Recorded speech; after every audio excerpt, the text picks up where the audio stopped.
Welcome to Marriage Matters. My name is Rabbi Daniel Schonbuch. I'm a licensed marriage and family therapist based in New York and around the world via Skype. Tonight we're continuing the lecture series on my new book, Think Good and It Will Be Good. And last week we dealt with the question of how to create space in your mind. So we said, if you want to think positively, you first have to have enough space between your thoughts and your feelings to slow down the thought process so you can introduce positive thinking. So the first step in this system to achieve a greater sense of well-being and spirituality is to create space. Once you've created space, the second step I talk about in my book is called going above. And that's tonight's topic, is going above. And it's all about seeing things from a higher perspective. I'm going to speak to you both about Torah and about psychology in terms of how I integrate the therapy of emunah, or the concepts of emunah, into therapy. There are people that believe that there's two different worlds. There's the world of psychology and the world of the Torah. I try to bring them together in a professional way. Of course, both sides have their purpose. We have to have professional standards in psychotherapy to protect the client and to protect the therapist.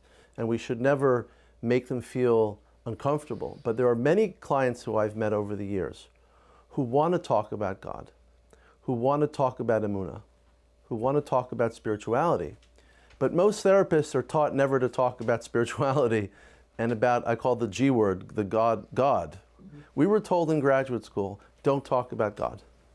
We were not just told this directly, but indirectly. Religion and psychology or science are two separate worlds that can never meet.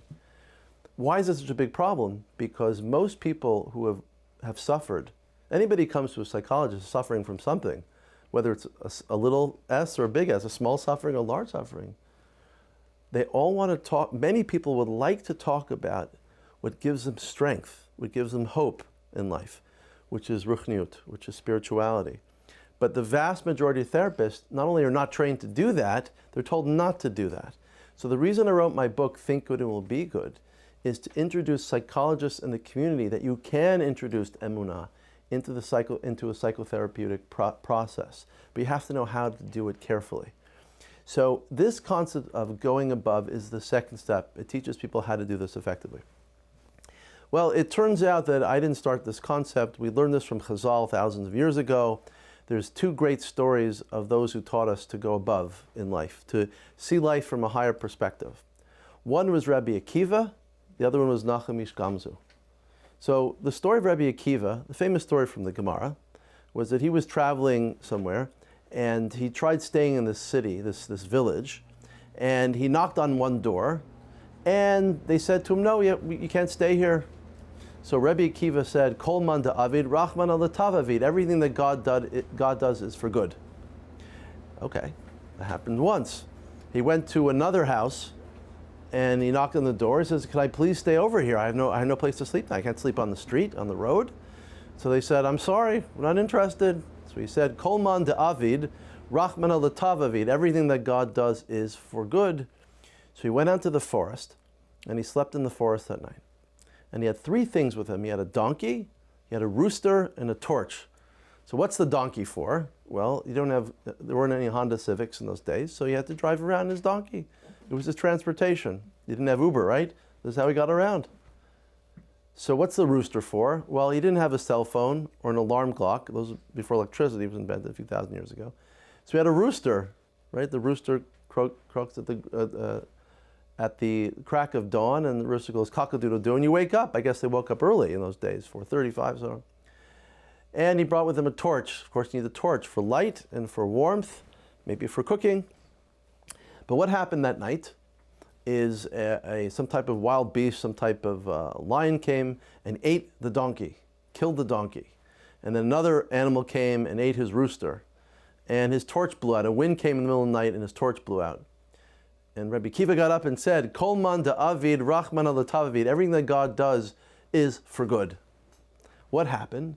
It turned out that the Romans invaded that village, killed everybody in the village, And if his donkey would have been alive, he would have started making noises when he heard the soldiers. The rooster would have been croaking, cock-a-doodle-doo in danger.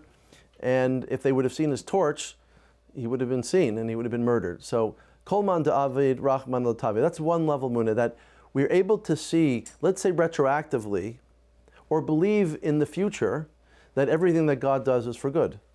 This is a deep level of emunah. But there's another level of Nachem Ish Gamzu. He would used to say, Gamzu Latova. That's why they call him Nachem Ish Gamzu. Gamzu means that this also is for good.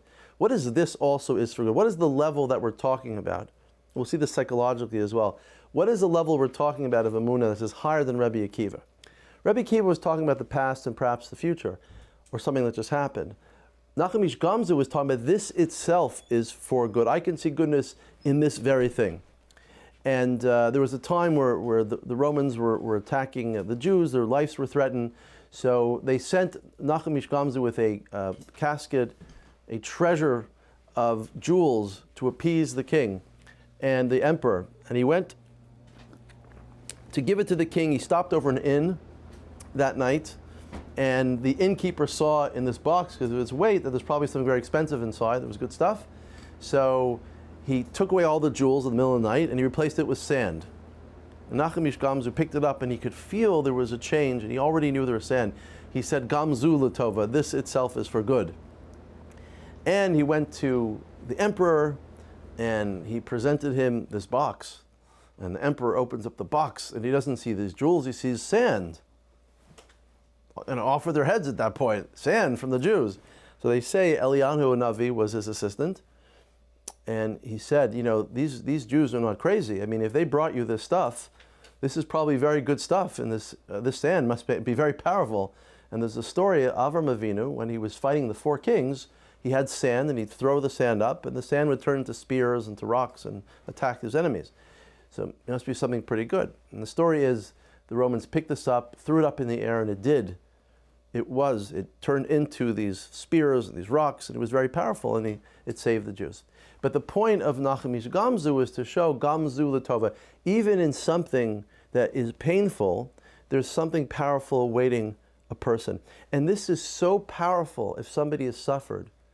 It's so powerful to know this, not just going to the synagogue or to the rabbi, but psychologists can share this with people if they believe in God, meaning the client believes in God, that there is meaning in what they're experiencing. There's always meaning hidden behind what a person is experiencing. I call this in psychology zooming out. Just imagine for a second, I just saw this video recently, exactly this picture, somebody advertising his services used a zooming out video. Imagine we're sitting here in this room and there's a camera on top of our heads. He's taking a video. And the camera suddenly has a hole in the roof. It goes up in the air and you see this part of Flatbush. And it goes even higher and you go up to the clouds and you see all of New York City and you see parts of the United States and you see the Atlantic Ocean to the east. And it goes even higher and you see the United States of America, and to the east is Eretz Yisrael, and you see the whole globe, and it pops even higher up in the air and it's hovering above the earth like a satellite. And it sees the entire earth and it keeps on going back to the moon and so on. That's what we call zooming out. This is what a good psychologist will do to help a client, is to help them zoom out from their situation. There's an expression in English, myopathy. Myopic is when I see things just up close, but I can't see them from afar. We want to overcome myopathy. We want to help a person perhaps explore deeper meaning, even in their suffering. I was once giving a workshop on internet addiction. I was running a support group. And it was internet addiction, it was people had mental health issues, depression, bipolar disorder. And I noticed there's a whole group of people that had bipolar disorder in this group. This is for Orthodox men. And one of the people asked the question, how do I overcome feeling terribly depressed? How do I overcome? So another guy, and this is what supports group do for you, they have other people offer information to help you. One other person said, he said, every morning I wake up and I give gratitude to Hashem for 5 things. Probably mentioned that before. I make 5 things. Because the guy says, I've been working on this for years. So he said, something unbelievable just happened to me. And listen to this because this is a true story. He said, something unbelievable happened, something small, but something very profound. He said, yesterday it was raining. And I was a bit sad from the rain. So I was trying to think, well, how could I look at this in a different perspective? How could I take a rainy day into a beautiful day? What could I?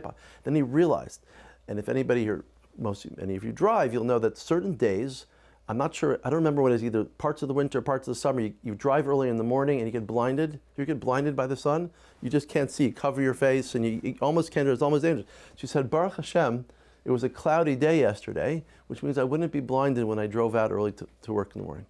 So he was able to, on his own, see some goodness in something that most people would say there's no goodness. But if you can actually help somebody do this, you're going to see a remarkable psychological change take place in their lives or in your life, for that matter. It's interesting, Viktor Frankl, I write about in the book, was a Holocaust survivor. And he lived through Auschwitz and 2 other concentration camps. And he claimed that those who believed they were going to fulfill some type of meaning in their life after the camps, not knowing if they'd live or not, but they believed they probably would live, and they were going to go back to their classrooms or go to their synagogues or love their spouse again. If they believed deeply that they were going to accomplish something, they had a greater chance of actually surviving the camps. So Viktor Frankl spoke with a lot of experience about having overcome suffering as well. And he created a formula to help his patients understand, and I write about this in the book as well, that if they could find meaning in their suffering, they could find some meaning, they could overcome their suffering. And he had a formula that said D, the letter D, equals S minus M. Despair equals suffering minus meaning. In other words, if a person finds some purpose, if a person can find some meaning in what they're going through, they will not experience a much more profound, deeper sense of despair. So we must help people zoom out and find some meaning. When you're stuck in something at the moment, when you're stuck in a painful situation, we know according to the theories of anxiety, you have this fight or flight mechanism. A person becomes very myopic, very short-sighted. When you're under a lot of stress, you don't see the bigger picture because you're fighting the stress. I'll give you a perfect example because I'm a marriage therapist as well, and there are so many couples that I know that come to me with problem-saturated stories. They have very difficult marriages. They're always fighting. They're constantly fighting. And I often found that when I reflected to them what was their marriage like when they just got started or when they were dating, they often start reflecting at a time where they had less stress in their life. And I often find that helps them accomplish more in terms of their marriage. To the point where I'll just say to them, listen, I think there's a lot of stress in this house. I need you to go out more often. Why don't you go out once every 2 weeks and just relax, even get a babysitter. I used to say once a week. Then I realized for most people can't handle going out once a week. It's not reasonable. Let's try to make a date with each other once every 2 weeks, or maybe once a month would be great. When you go out with your spouse, who you might have had tension with or conflict, it could be over the kids, it could be over parnasa, but you just go out, have a little bit of a break. Many couples, I can't say all couples, but many couples experience relief in their marital problems because they're seeing their marriage from a different perspective. So you just see the incredible power of finding meaning, shared meaning with another human being. So Viktor Frankl said, we have to help our patients discover more meaning in their lives. When we do, when we help them understand the meaning of their suffering, we take away from them a tremendously powerful burden. I'll just give you a story. A person came to Viktor Frankl complaining. I think it was an elderly Jewish man in the story. His wife had just died of a terminal illness, and he was terribly depressed and alone. And he came to Frankl in terrible despair.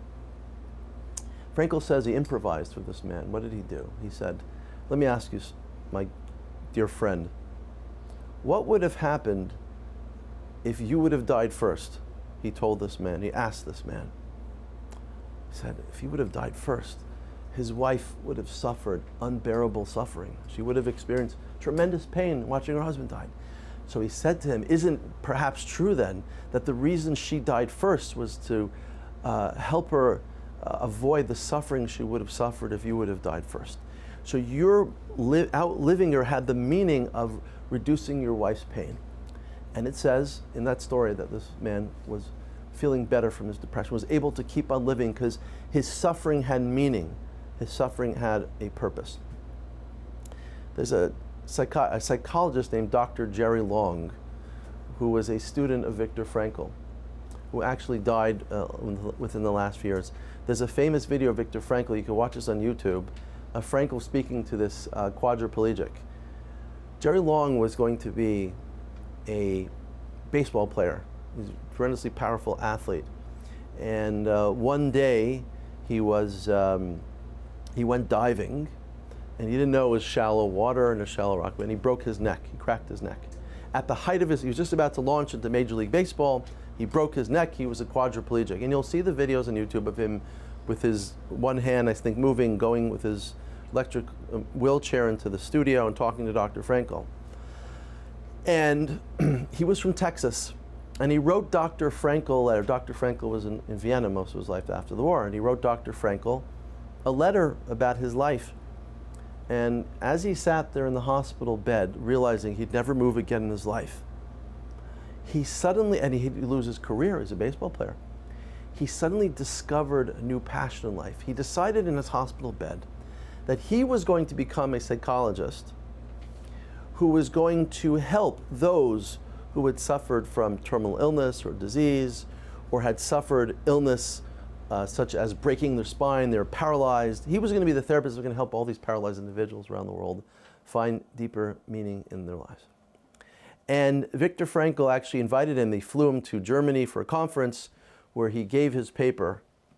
And at the end of this paper, he said, "My neck was broken, but it did not break me." And friends, this is so incredibly powerful. What Frankl says we should do, and I believe this, and the Torah says this as well, we want to turn our tragedies into triumphs. We can turn a tragedy into triumph based upon our attitude towards what we're going through. And this is what we talk about in the book, and Viktor Frankl talks about. This is the last of all human freedoms, he says. The Nazis could imprison us, they could torture us, they could take food away from us, but there's one thing that cannot be taken away from a human being, is their attitude. That's the one ultimate human freedom. And Jerry Long's story tells the story of a person that despite his conditions, despite what he was going through, was able through his attitude to transform his life and the lives of many people around him. A few months ago, I actually ran a conference on Viktor Frankl and spiritual therapy.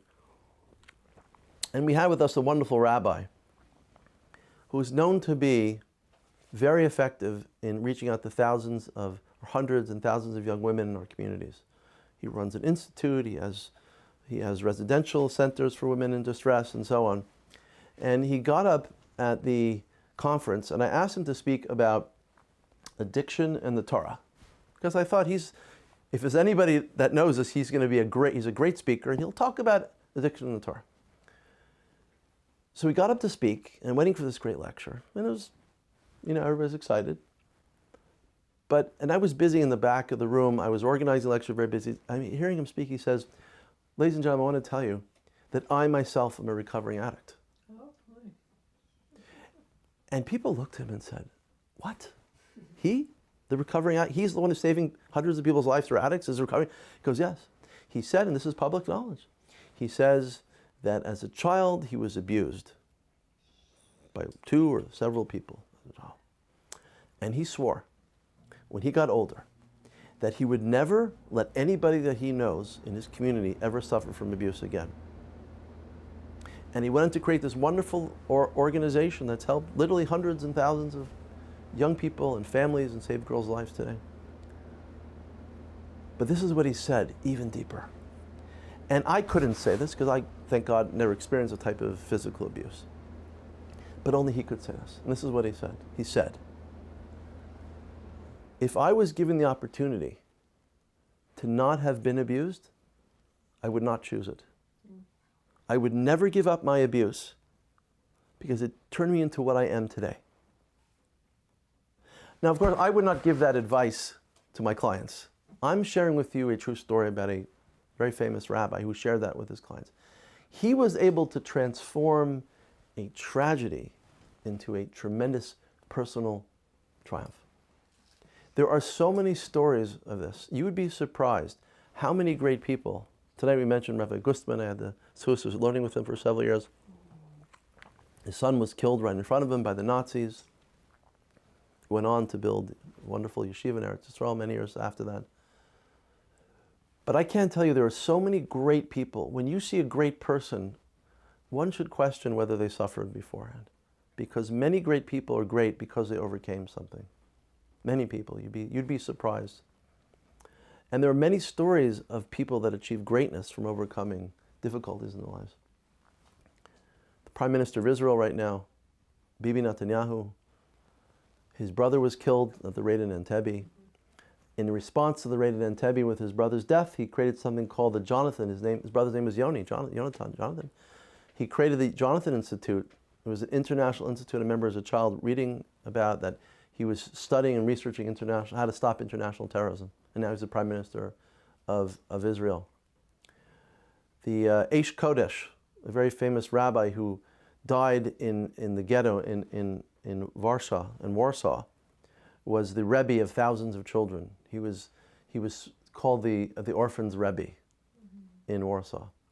There's a famous shul called the Eish Kodesh in the Five Towns, Moshe Weinberger. He wrote many svarim, beautiful svarim about education, about reaching out to children. This was over 100 years ago, I wrote these books. And it turns out that he was an orphan as a child. His father died, I think, when he was 2. So he understood what it meant to be an orphan, and he became the Rebbe of these orphans. And there's just so many other stories of people that have overcome terminal illness to live, that had the will to live, and despite their illness, despite their difficulties, were able to transform what looked to be dark. We're going back to Rabbi Akiva again. He saw it, from the outside. If we look at our lives from a very small perspective, the hotel was full that night, so we had to drive to the next hotel, and that hotel was also full. So we slept in the forests, and it looked really bad. I mean, who would not? If we go to a university, said, Rabbi Schonbuch, present your scientific research. If there's real suffering here, who would say no to the real suffering? Locked out of a hotel, locked out of the next hotel, sleeping on the streets. The scientists would say, what would the scientists say? This is pretty bad. This is suffering. What does Rabbi Akiva say? Kol man da'avid rachman ala tavid. He was able to zoom out. He was able to pull back from his very short-sighted, myopic, as we say, perspective, and he was able to see life from a much greater perspective. So in Torah psychology, in my book, Think It Will Be Good, we talk about going above. The importance of going above can help people through depression, overcome anxiety disorders, suffering, post-traumatic stress disorders. So I'll often explore with my clients the whys behind their suffering. But you can ask the question, and I always do, what do I know about people suffering? Even Moshe Rabbeinu did not get the answer, why do bad things happen to good people? He went into Har Sinai. He was as close as he could get with the Kadosh Baruch Hu. This is Moshe Rabbeinu. He saw Hashem panim al panim. He was right there at the Kadosh Baruch Hu. He asked Hashem, show me your ways. The Gemara explains this, Rashi brings this down in the Chumash, the Torah. He asked Hashem, show me your ways. And Hashem says no. He turns around, and Moshe Rabbeinu sees the back of Hashem's head. He was by the rock. It's Kesher Tefillin, the back of the Tefillin, which has certain implications for us, philosophically and spiritually. But he didn't answer Moshe Rabbeinu's question, why do bad things happen? So if Moshe Rabbeinu didn't know why bad things happen, how could we know? How could Viktor Frankl? The answer is we don't really know. But I believe that with a client who's coming and discussing their suffering with us, they may have some insight to why they suffered. And therefore what we do, and I talk about that in the book again, is we enter into a therapeutic dialogue with somebody who suffered. We ask them several questions. Not that we know the answers, but in the dialogue, some very interesting things can emerge. For example, Have you ever seen any good come of a seemingly hopeless situation? Have there been times in your life when you have been instructed to do something you didn't want to do, but in the end found out that it was actually good for you? Did experiencing a difficult time in your life ever make you stronger? Is there any possible good that emerged from your own trauma? It's not that people have immediate answers to these questions, but believe me, when somebody has suffered, if somebody has the chesed to engage in that conversation with them, they start perhaps discovering things.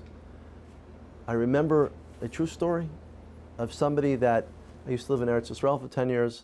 We lived in the old city, in Neve Yaakov, and we had friends in different neighborhoods, and there was a time in the 1990s that I personally experienced. I was in front of several terrorist attacks.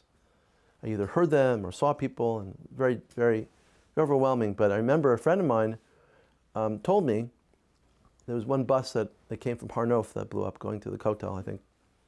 And he missed his bus. He was very, very angry that day. Really wanted to get downtown to the Kotel.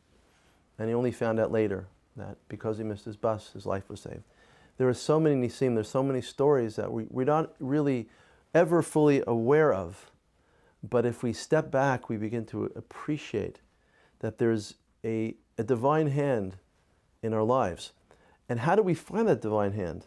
We have to just open up with questions about that divine hand. We have to, so to speak, we could squeeze out meaning from situations which were not easily accessible, but with a little bit of time, with a dialogue with another person, like a therapist, we can engage in a discussion and uncover some possible reasons, perhaps why now we can see why that suffering made us stronger, or we learned something from it, or somebody else's life was saved, or like the story we heard before about a person that could work on bricks and it saved his lives. These are the types of stories which are happening all around us.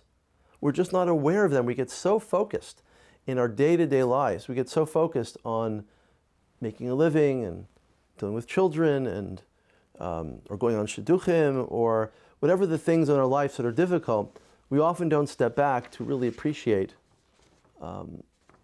how we can benefit from getting a greater perspective in our lives and how it can actually change people's lives who have depression and anxiety. Okay.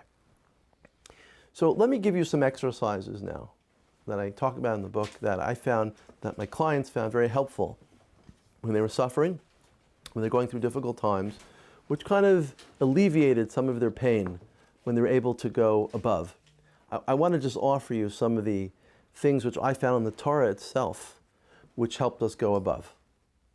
So one of the things I discovered was we could use certain lines in the Torah as mantras, repetitive statements, that help us overcome what we're going through.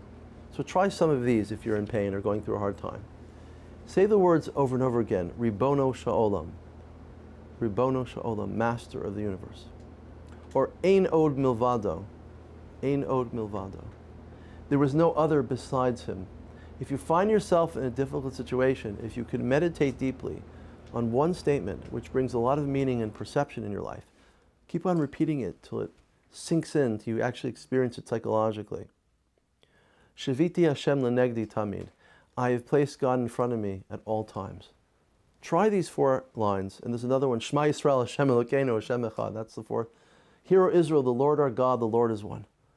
Understand God's divinity in the world. Understand God's oneness in the universe, that everything is part of God and godliness. These statements, if said at the right time and practiced enough, can fill your mind. I know we spend, if you would chart out your mind for a second, how many negative thoughts do you live with every day? Many. Many. Too many. Too many. It was mentioned last week that the Chachamim, the Rabbanim in Eretz Yisrael said women and people should not be watching news all the time. Well, we all watch news, right? How many negative thoughts do you have from watching our CNN and our webcast and all the news in the newspapers? That's the D from Viktor Frankl, the despair, right? We're suffering without meaning. We have no meaning in these things. We all walk around with terrible thoughts because it's a scary world we're living in. The world of ISIS and post 9/11 and terror and all of them.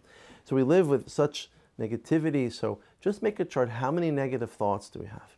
And here's the nice thing. This is totally free. This will cost you nothing. Why don't you replace some of the negative thinking with statements like Ribono Shel Olam, Master of the Universe, or Ein Od Milvado, there is no one besides him in this world, or Shaviti Hashem Lenegdi Tamid, I have placed Hashem in front of me at all times.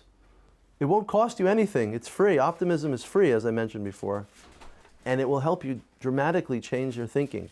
If you find yourself in a vacuum, an empty space of meaninglessness, or God forbid even worse, feelings and thoughts about sadness, why not replace it with statements like Ribono Shel Olam or Ein Od Milvado? One technique. Another technique, I call this in the book, feeling the world love you. Imagine that the world was not such a scary place. Imagine that the world was not so threatening. Why don't we change everything to the world as a place of love? The world is a place where God is taking care of you at all moments. Imagine that thought. Just change your perspective, change your attitude for a second. Life is not so scary. Kadosh Baruch Hu is taking care of us at every moment. Everything in the world is working to take care of us. Imagine such a perspective, what it would do. Here's a meditation. You could close your eyes or keep them open. Look around at the walls in the room where you're sitting. Understand that those walls are there to protect you from the wind and from any disturbance outside of your home. Look up at the sky and notice the clouds that bring rain to nurture the earth, and the sun that gives us light and warmth. Imagine that if the sun ceases to shine its rays for just a few moments, the earth will cease to exist. All of this is sustained for you by God at every moment. Consider how the piping in your home brings life-sustaining hydration. That water was created for you to live and to enjoy.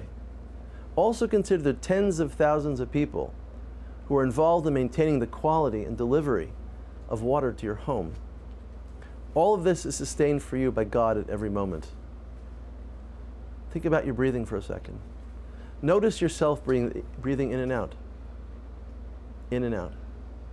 Become aware of the wondrous power of your lungs breathing in oxygen and breathing out carbon dioxide. Look at your hand and notice the complexity of its shape, muscles, bones, and its dexterity. All of this was created and sustained for you by God at every moment. Feel the chair behind your back holding you as you sit comfortably. Notice the floor under your feet that is maintaining your balance and keeping you securely grounded. All of this is sustained for you by God at every moment. And finally, consider that every aspect of creation and every part of the universe is created for you by God. Contemplate how the universe loves you and is giving you life at every moment. Now increase your awareness of all the love that is directed towards you from God, available for you at all moments. Just within 1 minute, imagine what we've done here. We're able to change our orientation from CNN to godliness, from seeing the world as it isn't to the world as it really is, according to the Torah. And imagine what that does for a person emotionally. You're able to look differently at the world by just a little bit of simple a few seconds of meditation can just transform your emotional states. Just feel the feelings of what it means to be loved or pursued by goodness. I also believe, and I share this with my clients in therapy, that there's certain psukim, certain stanzas in the Torah, which are tremendously therapeutic. The reason we don't always experience them as therapy, because we read them too quickly. We rush by our psukim, we rush by some of the things. I can't say everybody's, I do. Running to shul, shachrit, mincha mariv, we're running. But how long do we slow down and really absorb the Torah? What does it really mean? And you can try this with any part of the Torah, anywhere. Read it really slowly. Turn it into a meditation. As I did in my book, I took the Tillim, I took the Kapitel Chaf Gimel 23, and everybody knows this one. Hashem Roi, Mizmor LeDavid, Hashem Roi Lo Echzor. But let's look at this, let's go slowly. Don't say it quickly, say it slowly, and watch, notice your emotional states changing as you read this. Because what I love about this is what David HaMelech gave us, this powerful emunah that he had, that can transform states of depression and anxiety just by slowing down and reading it. It's not even so fancy, it's not so complicated. Mizmor LeDavid, Hashem Roi Lo Echzor. I'll do it in English. The Lord is my shepherd, I shall lack nothing. Think about this. I am guided and protected at all times by God, who cares for me as a shepherd cares for his flock. Due to his love and benevolence, I should never worry that I'll be left alone and lack something that I need. Second sentence. He lays me down in greener pastures. He leads me beside still waters. My relationship with God allows me to experience calmness and relaxation. At times I will be able to sleep calmly, as if I am taking a nap on the grass in a park on a beautiful spring day. Other times I will sense a feeling of tranquility, like someone sitting by the lake and enjoying the calmness of nature. The next pasuk. He revives my soul. He directs me in paths of righteousness for the sake of his name. Despite the difficulties life may bring, each day I wake up feeling renewed with optimism to face and overcome any obstacles. God wants me to succeed and open up opportunities for me to make good choices, enabling me to follow my conscience by doing what's right and meaningful. Though I walk in the valley of the shadow of death, I will fear no evil. For you are with me, your rod and your staff, they will comfort me. Even if I face adversity, I can turn towards my shepherd who will hold me and ensure me that he is with me at all times. Although I may face emotional enemies, I'm still anointed with oil, meaning that I'm granted protection from above. Two more. You will prepare a table before my enemies. You have anointed my head with oil. My cup is full. Although at times my thoughts may be painful, you have opened up other possibilities that life may improve for me. You have given me unlimited opportunities to experience spirituality and positivity in the world. And finally, and this is the main attitudinal shift that people would greatly benefit from. Ach tov v'chesed yerdefuni kol yimei chayai, b'shafti v'es Hashem Elokim kol yimei chayai. Only goodness and kindness shall follow me all the days of my life, and I shall dwell in the house of God for many long years. Meaning, there is ample goodness in the world, and goodness is pursuing me at all times. I just need to open my eyes to become aware that abundance and goodness are surrounding me every moment. I am a child in God's home, protected and cared for by my Father in heaven. That is the main point. Ach tov v'chesed, yerdefuni kol yimei chayai. Only goodness and kindness shall follow me all the days of life. Imagine being pursued by goodness. People that I treat that have depression and anxiety, what do you think they're pursued by? Exact opposite. People that suffer from depression and anxiety are pursued by negative thoughts. Imagine the extreme. Obsessive compulsive disorder, OCD. It's intrusive, compulsive. Everywhere they look, they see germs, people with OCD. You know? I see a nice handshake, they see disease. I see a cookie on the table, they see the possibility of germs. That's the entire life in their mind. Somebody with OCD is constantly being pursued by negativity. But think about our lives. If we don't have OCD, how much do we think we're being pursued by negativity? Right? Becomes more obvious that everybody is dealing with this question. But imagine shifting that. Imagine shifting your orientation to Ach tov v'chesed yerdefuni kol yimei chayai. Only goodness and kindness. Imagine feeling now, I'm being pursued by goodness. It's an unbelievable perspective, a change in our perspective. I'm being pursued. I'm not just neutral. The world is not a neutral place. This is a place of tremendous goodness. There are impediments along the way. There's obstacles. There's tsuras. There's family issues. There's parnasa issues. There's suffering in the world. But primarily the universe is a place where I'm being pursued all the time with goodness. And if we can shift to this perspective, then what we're able to do, we're able to go to a higher level and then really experience the goodness, which is to think good and to be good. Think good and it will be good. Trach and sein good. We now have gone from the first week we talked about creating space. We've moved, now my thoughts are slower. I take a deep breath. If you heard last week, we learned about that. I push the pause button. I look at my thoughts. I notice them happening from outside of myself. I create space. I react less to things happening to me. Today we're learning about going above. Once I have that space, now I can go above and start looking at things from a fresh and a new perspective. Once I've done that, I'm then able to fill my mind with positive thoughts, which is trachut v'nzayin good. which we'll do next week. But that is the basis of how we build a person from depression, anxiety, and OCD towards a higher state of happiness, towards a higher state of meaning in their lives. But people need both a sense of deep meaning in their lives and a Torah meaning and a godly meaning. You could have religious Jews that suffer from depression and anxiety.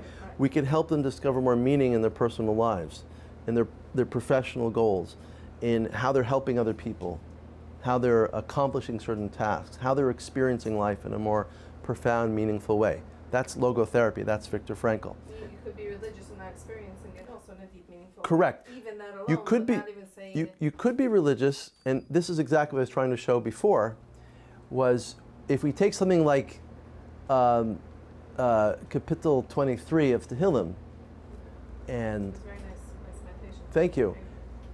How many of us who are in the Orthodox world It works. slow down enough to meditate upon it? So we could have the Torah, but it's like we don't have the keys to it. We have it, You we can look at it, but we don't experience it. If a person, Farrell talks about it a lot in his book. Yes. Kaplan. yes, Aryeh Kaplan, Yeah, he talks about making prayer into meditation. yes, if we would take the deepest meanings of the Torah and absorb them through meditating upon them, that would resolve most depression and anxiety. No question about it. I have no doubt about it. But being people don't, so then they need outside help and therapists and psychologists. Therapists can help Medication. a religious Jew, or religious person for that matter, access their own religion from a psychological perspective. Like stop, slow down. Yes. take it in. And that's why the second part of my book, Basically kavanah in English. correct, that's why the second part of my book is Chovot Halvavot, is duties of the heart. We have a new translation that I broke down in a daily level. And in fact, I'll conclude with this point. When I ran my conference on Viktor Frankl, I encountered a very big psychologist at Harvard University. This will prove my point exactly to answer your question. His name is Dr. David Rossmarin. He's in New York, he's very famous. He goes between Boston and Harvard. He's a professor at Harvard Medical School and New York City, treating anxiety. And I brought David to my conference because he presented what I saw on the internet of his studies of what he's doing at Harvard, one of the best universities in the world, right? They took a group of people that were suffering from anxiety. They broke them into several groups. One group they treated with traditional therapies, CBT and progressive muscle relaxation. And one group, they decided that they were going to just study the duties of their heart, a book on Emunah written over 1,000 years ago. Shar Bitachon, the gate of trust.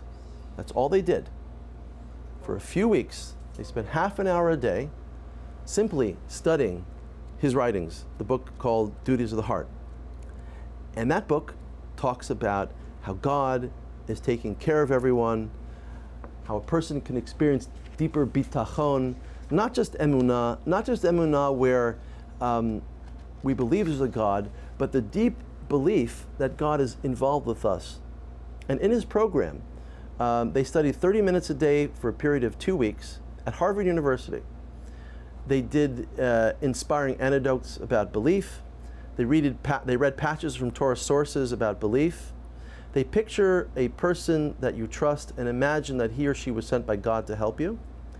They thought about a precious item and try to imagine that God sent it to them. They thought about a stressful time in their past that turned out better than expected, and then contemplated God's role in the event. They thought about God while engaging in a physical activity, while standing, lifting, or walking. And they prayed for help to increase trust in God. What they found out is participants had a significantly reduced levels of stress, worry, and symptoms of depression from following the prescribed regimen, which I mentioned a minute ago. They also reported, quote, greater belief in treatment credibility, greater expectancies from treatment, and greater treatment satisfaction than PMR, meaning the other treatments, progressive muscle relaxations, which means that they found out that studying Duties of the Heart, the Gate of Trust, 30 minutes a day for 2 weeks, was more powerful than other forms of psychology. It was only 2 weeks. Only 2 weeks. And they actually found in that study, I didn't quote it all in the book, but if you read the study, it lasted for a long period of time, for months and for years afterwards. Because what it did was, more than just cognitive behavioral therapy, it changed their orientation to a spiritual orientation, proving scientifically that if the Torah is accessed properly, academically, therapeutically, we can really transform people's life for a long. Now, of course, these participants wanted to participate. So you can't force this on somebody, but it's an option that we have that we should utilize. Deeper than Jon Kabat-Zinn, who believes in mindfulness based on Buddhism, which is a prevailing psychology today. Yes. I believe we have deeper material in the Torah that we have to access, deeper than Buddhism.